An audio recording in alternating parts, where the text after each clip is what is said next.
Lord, salamat sa magandang gising.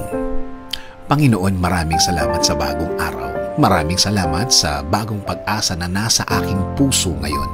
Maraming salamat sa magandang gising na iniregalo mo sa akin ngayon. Salamat sa bagong araw na ibinigay mo sa akin ngayon. Alam kong mararamdaman ko na naman ang iyong guidance sa aking buhay. Maraming salamat sa mga instructions na natanggap ko sa aking puso. Alam ko na laging ang puso ko ang laging mong kinakausap. Kilala mo ako, Lord. Alam mo kung ano ang laman ng aking puso at isipan. Hiling ko po sa inyo na lagi niyo po itong lagyan ng magagandang bagay para sa isang tahimik na araw. Alam ko din, Lord, na patuloy mo akong aalagaan.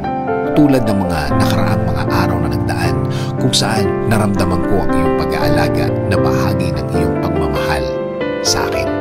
Salamat din, Lord, dahil babantayan at bibigyan mo ng pag-aalaga at proteksyon ang lahat ng miyembro ng aking pamilya sa lahat ng oras at sa lahat ng araw.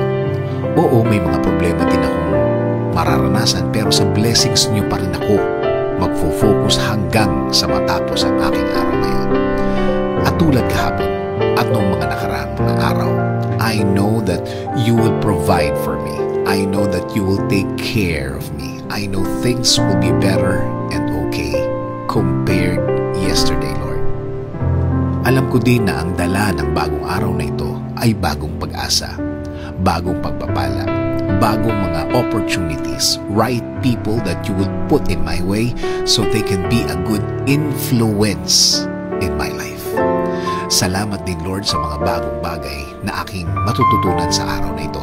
Alam kong patuloy mo akong bibigyan ng mga bagay at aral na makakatulong sa aking pagkatao. Kaya, Lord, thank you sa magandang plano mo para sa akin, para sa aking buhay at buhay ng aking pamilya. Alam ko na ang plano mo ay mas mabuti at mas maganda sa aking plano. Inio-offer ko po sa inyo ang buong araw ko. Bigyan niyo po ito ng blessings. Bigyan niyo po ako ng bagong wisdom. Bigyan niyo po ako ng bagong kaalaman para sa ikabubuti ng aking buhay. In Jesus' name we pray.